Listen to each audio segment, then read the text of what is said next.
যারা বিশেষ অজ্ঞদের কথা শুনে লাফাচ্ছিলেন যে মাত্র 10 লাখ নাম বাদ গেল এসআইআরে, তাহলে আর এসআইআর করে কি লাভটা হলো, সর্বনাশ হয়ে গেল, তাদের জানিয়ে রাখি যবে থেকে election commission of India data প্রকাশ করা শুরু করেছে পশ্চিমবঙ্গের জন্য এসআইআর শেষে কত নাম বাদ গেছে তার তৃতীয় দিন, এবং সেখানে 26 লক্ষ নাম বাদ গেছে 2002-এ যাদের ম্যাপিং পাওয়া যায়নি, মৃত ভোটার 26 লক্ষ তৃতীয় দিন।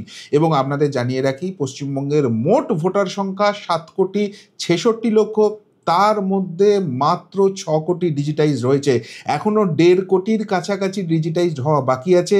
এবং এই 1.5 কোটির মধ্যে আরও বড় সংখ্যক নাম রয়েছে যাদের 2002-এর ম্যাপিং পাওয়া যাচ্ছে না, যে জন্য এটা ডিজিটাইজ করতে দেরি লাগছে। এবং এই তথ্য হাতে আসার পর দুদিক থেকে দুরকম খেলা শুরু করার চেষ্টা করছে ঘাসফুল শিবির। একটা সুপ্রিম কোর্টে বায়না করছে, আবদার করছে, আর অন্যদিকে সেনাপতির বিশেষ নির্দেশ আসছে। কিন্তু এই দুয়ের যোগফল কি হতে যাচ্ছে জানেন? আলটিমেটলি এসআইআর প্রসেস পিছিয়ে যাবে এবং তার ফলে পশ্চিমবঙ্গে খুব সম্ভবত রাষ্ট্রপতি শাসন জারি করেই ভোটটা হতে চলেছে। একাধিক আপডেট কিন্তু আজকে এসআইআর নিয়ে এসছে, এক এক করে আপনাদের সামনে নিয়ে আসি। ম্যাপিংয়ে মেলেনি 26 লাখ ভোটারের নাম 2002-এর লিস্টের সঙ্গে, বড় অমিল, বাদ যাবে সবার নাম। এই যে আপনারা বলছিলেন না যে সমস্ত কিছু নাকি বিএলওরা খেলে দিচ্ছে, বিএলএ 2 খেলে দিচ্ছে, দেখুন কোথাও কোথাও গোলমাল হচ্ছে, কোথাও কোথাও অনিয়ম হচ্ছে, কিন্তু এইটুকুনি মাথায় রাখবেন বেশিরভাগ বিএলও যারা কাজ করছেন তারা অত্যন্ত অত্যন্ত পজিটিভলি কাজ করছেন। এবং তার মধ্যে সবথেকে গুরুত্বপূর্ণ যেটা আমাদের যেটা মাতৃশক্তি রয়েছেন, নারী শক্তি রয়েছেন, তারাও কিন্তু দুর্ধর্ষ কাজ করছেন, যে কারণে বহু জায়গাতেই সময়ের আগে তারা কিন্তু কাজটা কমপ্লিট করে দিচ্ছেন এবং সেই জন্য পুরস্কৃত হচ্ছেন। এবার অনেকেই যেটা বলছিলেন এক বিশেষ জায়গা থেকে শোনার পর থেকে যে মাত্র 10 লাখ বাদ গেল, শুভেন্দু অধিকারী কিন্তু স্পষ্ট বলে দিচ্ছেন কারা রটাচ্ছে সেটা খেয়াল রাখুন। আপনাদের মনোবল ভেঙে দেওয়ার জন্য এই গেমটা হচ্ছে, তাই কখনো হয় মাত্র 10 লাখ বাদ যেতে পারে, আপনারা নিজেরাও তো জানেন যে কি পরিমাণ বাদ যাবে। এবং এইটুকুনি মাথায় রাখুন, এই যে 26 লাখ বাদ গেছে, এটা এখন অবধি 6 কোটি ডিজিটাইজড হয়েছে, এখনও 1,66,00,000 ডিজিটাইজড হওয়া বাকি আছে। এবং এই যে ডেটাটা বাকি বাদ যাচ্ছে সেটা হচ্ছে যে যে ম্যাপিংটা হচ্ছে, সেই ম্যাপিংয়ে যাদের নামটা পাওয়া যাচ্ছে না, যারা মৃত ভোটার হয়ে যাচ্ছেন তাদের নামটা বাদ যাচ্ছে। এরপর যেগুলো ডুপ্লিকেট ভোটার আছে, বিজেপি ইতিমধ্যেই 13 লক্ষ ডুপ্লিকেট ভোটারের নাম দিয়ে দিচ্ছে। এরপরে বাদ যাবে সেই মৃত ভোটার যেটা অলরেডি ইসিআই কিন্তু ডিটেক্ট করে রেখে দিয়েছে, প্রায় 34 লক্ষ যাদের আধার কার্ড আছে অথচ মারা গেছেন, এবং আরও 12 লক্ষ যাদের আধার কার্ড নেই অথচ মারা গেছেন, সেই সব নামগুলো বাদ যাবে। ডুপ্লিকেট নাম যেগুলো আছে সেগুলো বাদ যাবে, এবং সব থেকে বড় কথার ফেক ভোটার সেগুলো এআই দিয়ে হবে এবং বাদ যাবে। সুতরাং 9ই ডিসেম্বর অবধি এই ডেটাটা কিন্তু আরও বাড়তে চলেছে, এখনও অবধি 26 লাখ তৃতীয় দিনে। সুতরাং 10 লাখ নিয়ে আর কান্নাকাটি করবেন না, শুধু খেলা দেখুন, ইলেকশন কমিশন এখনও খেলা দেখায়নি। এবার এর মাঝখানেই একটা বড় তথ্য আসছে, সেটা হচ্ছে আপনারা জানেন এই নিয়ে সুপ্রিম কোর্টে ইতিমধ্যেই মামলা করে দিয়েছে, বারবার মামলা করে এটাকে আটকানোর চেষ্টা করা হচ্ছে। এবং সেখানে এসআইআরের চাপে নাজেহাল রাজ্য, সময় বাড়ানো নিয়ে মন্তব্য করলো শীর্ষ আদালত। যেটা শেষ আবেদন করেছে সেই আবেদনে বলা হয়েছে যে দেখুন, এখানে বিএলওরা এই এসআইআরের চাপে আত্মহত্যা করে ফেলছেন, কান্নাকাটি করছেন, অনেক অসুস্থ হয়ে পড়ছেন, সব কাজ ঠিকভাবে হচ্ছে না, ফলে যে ড্রাফট রোলটা বেরোবে না সেখানে অনেক ভুল ত্রুটি থেকে যেতে পারে। তাই এসআইআর প্রক্রিয়ার যে ড্রাফট রোল প্রকাশের জায়গাটা রয়েছে সেটাকে বাড়িয়ে দেওয়া হোক। এবং মহামান্য সুপ্রিম কোর্টও সেটা শুনে বলেছে যে আপনারা যদি সত্যিই পদ্ধতিগত এখানে ত্রুটি রয়েছে, বা একটা বিশাল সংখ্যক ড্রাফট রোলে নাম আসেনি অথচ তারা জেনুইন ভোটার, এরকম প্রমাণ নিয়ে আসতে পারেন, আমরা ডেফিনেটলি সেটার মধ্যে দেখব, এবং প্রয়োজন হলে ড্রাফট রোল প্রকাশের যে তারিখ রয়েছে সেটাকে আমরা পিছিয়ে দেব। এবার একটা কথা ভালো করে মাথায় রেখে দেখুন, যে শিডিউলটা ইলেকশন কমিশন অফ ইন্ডিয়া প্রকাশ করেছে এসআইআর নিয়ে, ড্রাফট রোল কবে বেরোবে, ফাইনাল রোল কবে বেরোবে, তাতে করে এইটা স্পষ্ট হয়ে যাচ্ছে যে মোটামুটি ফেব্রুয়ারি মাসে এই ফাইনাল রোলটা যখন বেরোবে তার 1 সপ্তাহ কি 2 সপ্তাহের মধ্যেই কিন্তু পশ্চিমবঙ্গে ইলেকশন ঘোষণা হয়ে যাবে। না হলে ওই যে 4 মে শপথ নিয়েছিলেন আমাদের মাননীয়া, 2রা মে যে রেজাল্ট বেরিয়েছিল তারপর কিন্তু চলে যাবে ভোটের শিডিউল। আর সেই ভোটের শিডিউল যদি 2রা মে ক্রস করে যায়, শুভেন্দু অধিকারী কিন্তু আগেই ইঙ্গিত দিয়ে রেখেছেন যে সেক্ষেত্রে কিন্তু রাষ্ট্রপতি শাসন অটোমেটিক্যালি জারি হয়ে যাবে, কাউকে কিচ্ছু ডিমান্ড করতে হবে না, এবং কেন্দ্রীয় হস্তক্ষেপে সেক্ষেত্রে ভোট হবে। তাই ড্রাফট রোল যদি পিছিয়ে যায়, যদি মনে হয় সুপ্রিম কোর্টে যে দাবিটা তৃণমূল কংগ্রেস করেছে সেই দাবি মেনে নিয়ে ড্রাফট রোল যদি পিছিয়ে দেয়, তাহলে কিন্তু এসআইআর এর ফাইনাল রোল প্রকাশের দিনও পিছিয়ে যাবে, এবং সেক্ষেত্রে সেক্ষেত্রে আলটিমেটলি কি দাঁড়াচ্ছে, কেন্দ্রীয় হস্তক্ষেপে কিন্তু ভোট হওয়ার দরজাটা খুলে যাচ্ছে। কেন তৃণমূল কংগ্রেস এটা করছে সেটা তারাই ভালো ব্যাখ্যা করতে পারবে, কিন্তু এর নির্যাস এটাই উঠে আসছে, এই চর্চা কিন্তু জাতীয় মহলে উঠে গেছে। এর পাশাপাশি আরেকটা খুব গুরুত্বপূর্ণ খবর দেখায়, যেটার নির্যাস এই প্রসিডিওর আরও ডিলে করে দেবে এমনটাই মনে করা হচ্ছে। একটা খবর আজকে আনন্দবাজারে বেরিয়েছে, তাদের এক্সক্লুসিভ খবর, এবং সেখানে তারা বলছে 100% এনুমারেশন ফর্ম জমা দিতে দলকে চাপ দিয়েছেন অভিষেক। তৃণমূলে খবর নিয়ে তার 5টি কারণ পেল আনন্দবাজার.com। এই খবরেরই একটা ভেতরের অংশ আমি আপনাদের পড়ে শোনাচ্ছি, যেটা আমি হলুদ কালারে মার্ক করে দিয়েছি, ইয়েলো কালারে মার্ক করে দিয়েছি আপনাদের বোঝানোর জন্য। অনেক কিছু বলা আছে, তার মধ্যে ওই অংশটা ভালো করে শুনুন। তৃণমূলের আভ্যন্তরীণ যা হিসাব, তাতে শাসক দলও জানে ফর্ম পূরণ করা বড় সংখ্যক ভোটার 2002-এর তালিকায় কারো নাম দেখাতে পারবেন না, কিন্তু তার জন্য যাতে ফর্ম জমা দেওয়া না আটকায় সেটাই নিশ্চিত করতে চাইছেন তৃণমূলের সেনাপতি। তাতে শুনানি পর্বে সংখ্যা বেশি হলে কমিশনের উপর চাপ তৈরি করতে পারবে শাসক দল। অর্থাৎ এই যে ফর্ম ফিল আপ হচ্ছে, আপনারা যে বলছেন যে সব জায়গাতেই তো ফর্ম হয়ে যাচ্ছে, কালকে ইনফ্যাক্ট অনেকেই আমাকে ফোন করে বলেছেন যে যাদের কোনো রকম কোনো লিঙ্ক নেই, তাদের পরিবারের সদস্যই নয়, সেরকম কোনো নাম ব্যবহার করে তারা কিন্তু বহু লোকই নাম তুলে দিচ্ছে যারা ফার্জি ভোটার, যারা ফেক ভোটার। তাহলে তাদের ক্ষেত্রে আর কি হবে? এবার এই যে খবর আনন্দবাজার প্রকাশ করেছে, সেখানে তাদের দাবি যে তৃণমূলের আভ্যন্তরীণ হিসাব বলছে যে 2002-এর এই ফর্ম যদিও বা জমা করে দিচ্ছে, তাহলেও কিন্তু বহু ক্ষেত্রেই তারা 2002-এ কোনো রকম লিঙ্ক দেখাতে পারবে না, এবং সেক্ষেত্রে কি হবে? সেক্ষেত্রে হিয়ারিংয়ে চাপ পড়বে।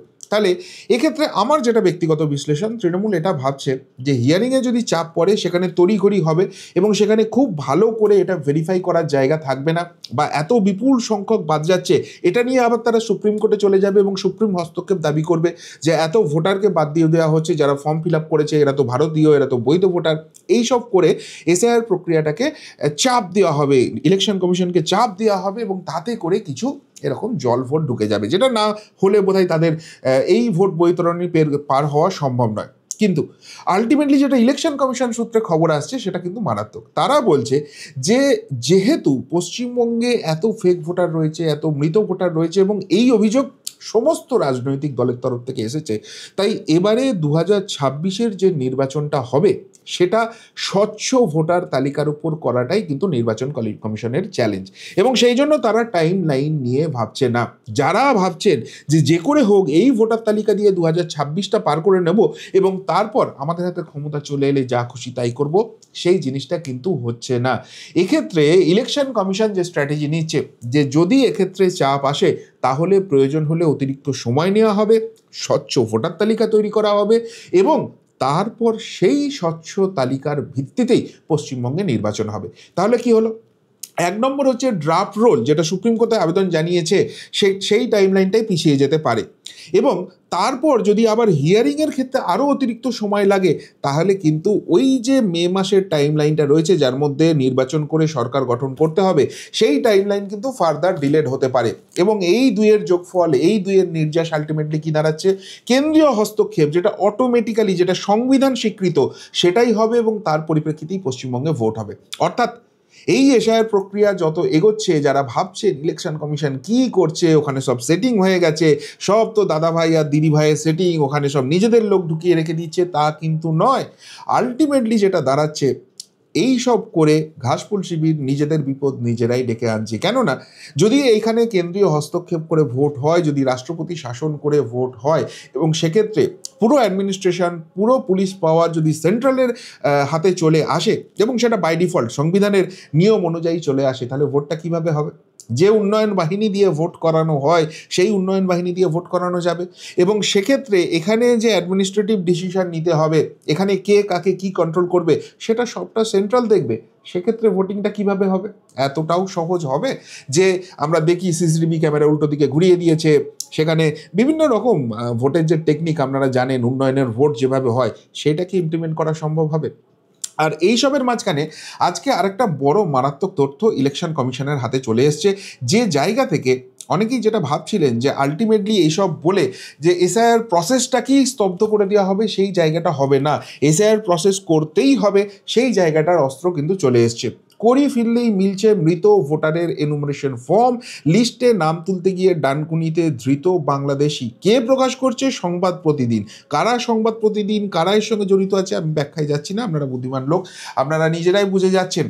তারা খবর করছে যে এই যে মৃত ভোটার, যাদের ফর্ম তো ফেরত যাবে, তার পরিবার ফেরত করবে, কিন্তু তাদের যে ডেথ সার্টিফিকেটটা আছে সেটাকে অ্যাটাচ করে তারা ফেরত পাঠাবেন, এটাই প্রসিডিওর। কিন্তু সেইগুলো বিএলওর হাতে যাওয়ার পর বহু জায়গায় সেখানে কারচুপি হচ্ছে বলে আপনারা সেই অভিযোগটা করছিলেন। তো সেরকমই একটা অভিযোগ আজকে পাওয়া গেছে। কি অভিযোগ পাওয়া গেছে? এক সংখ্যালঘু পরিবার, তার ভাই মারা গেছেন, সেই ফর্মটাকে ইউজ করছেন একজন বাংলাদেশি নাগরিক, তার এখানে নাম তোলার কোনো ব্যাপার নয়, এবং সেই ফর্মটাকে ইউজ করার পর সেটাকে 4,000 টাকা দিয়ে তিনি কিনেছিলেন এবং নিজের নামটা এই ভোটার তালিকায় তোলার চেষ্টা করছে। এবার ভালো করে ভেবে দেখুন, সংখ্যালঘু পরিবার যাদেরকে নাকি মাননীয়া বলে থাকেন দুধেল গায়ে, যাদেরকে আমরা ধরে রেখেছি একদম ডিভিডেন্ড ভোট ব্যাংক দিদিমণির টিমের, সেই তারা বলছেন যে আমাদের পরিবারের সদস্য যিনি মারা গেছেন তার নামটাকে এইভাবে মিসইউজ করা হচ্ছে। তারা সেটা ধরেছেন, পুলিশকে জানিয়েছেন এবং ইনি গ্রেপ্তার হয়েছেন। তারপর সমস্ত সত্যিটা সামনে এসছে।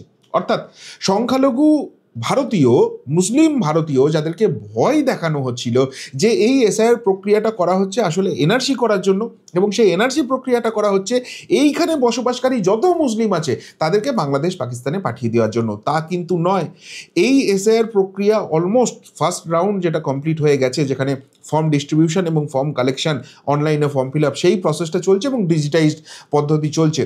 সেইটা হওয়ার পর এখানকার ভারতীয় যারা মুসলিম রয়েছেন তারা এইটুকুনি বুঝে গেছেন যে না, এসআইআর পদ্ধতিতে যারা সত্যিকারের ভারতীয়, তিনি হিন্দু হন, মুসলিম হন, যে কোনো ধর্মের হন, ডাজেন্ট ম্যাটার, তাদের কোনো রকম কোনো অসুবিধা নেই। এই প্রসেসটা করা হচ্ছে এইসব জালি জোচ্চোরদের ধরার জন্য। সেই জন্য তারা এগিয়ে আসছেন এবং এসে এই যারা জোচ্চুরিগুলো করছেন তাদেরকে ধরিয়ে দিচ্ছেন। এবার এই যে তথ্যটা চলে এলো, এই তথ্যটা তো অবভিয়াসলি সুপ্রিম কোর্টে যখন আগামী দিনে সওয়াল হবে সেটা রাখবে যে দেখুন কি পরিমাণ এখানে ভুয়ো ভোটার ঢুকে আছে, বাংলাদেশি ঢুকে আছে, যারা শুধুমাত্র ভোটার নয়, ভোটিং প্যাটার্ন নয়, আমাদের ইন্টারনাল সিকিউরিটির জন্য, ভারতবর্ষের জন্য থ্রেট। সুতরাং এসআইআর প্রক্রিয়া করতেই হবে। হ্যাঁ, তার টাইমলাইন নিয়ে প্রশ্ন থাকতে পারে। যদি মনে হয় যে আমরা যে সময়টা করছি সেখানে সবাই হয়নি, আমরা আরও সময় নেব, কোনো অসুবিধা নেই, কিন্তু স্বচ্ছ ভোটার তালিকা আমরা তৈরি করব এবং সেই স্বচ্ছ ভোটার তালিকার বেসিসেই পশ্চিমবঙ্গে কিন্তু ভোট হবে। ফলে সব মিলিয়ে যবে থেকে ডেটা প্রকাশ করতে শুরু করেছে ইলেকশন কমিশন অফ ইন্ডিয়া, তবে থেকে কিন্তু প্রথম দিন 10 লক্ষ, তারপরের দিন 14 লক্ষ এবং আজকে বেড়ে 26 লক্ষ হলো, এবং যেদিকে এগোচ্ছে তাতে সময়ে পশ্চিমবঙ্গে ভোট হবে না, এবং সেটা অন্য কোনো কিছুর জন্য নয়। ইলেকশন কমিশন রেডি আছে, ইলেকশন কমিশন পুরো প্রসিডিওর নিয়ে রেডি আছে। ভয় পাচ্ছে এই রাজ্যের শাসক দল, এবং তাদের আবদার যদি মেনে নেওয়া হয়, সুপ্রিম কোর্টের যদি নির্দেশ আসে, টাইমলাইন কিন্তু এক্সটেন্ড হবে এবং সেক্ষেত্রে কেন্দ্রীয় হস্তক্ষেপেই কিন্তু ভোট হবে। কি বলবেন এসআইআর প্রসেস নিয়ে? সত্যি ইলেকশন কমিশন ঘুমোচ্ছে, সমস্তই কিছু রিগ হয়ে গেছে, আলটিমেটলি এখানে এসআইআর প্রসেসটাই লুট হয়ে যাচ্ছে, সমস্ত জালি ভোট থেকে যাচ্ছে। তাহলে এই ডেটাগুলো কি উত্তর দিচ্ছে? উত্তরটা অবশ্যই কমেন্ট বক্সে কমেন্ট করে জানাবেন। এখনকার মতো এখানেই শেষ করলাম, ফেরত আসছি নতুন প্রতিবেদন নিয়ে খুব তাড়াতাড়ি। ভালো থাকবেন, সাথে থাকবেন, পাশে থাকবেন। নমস্কার।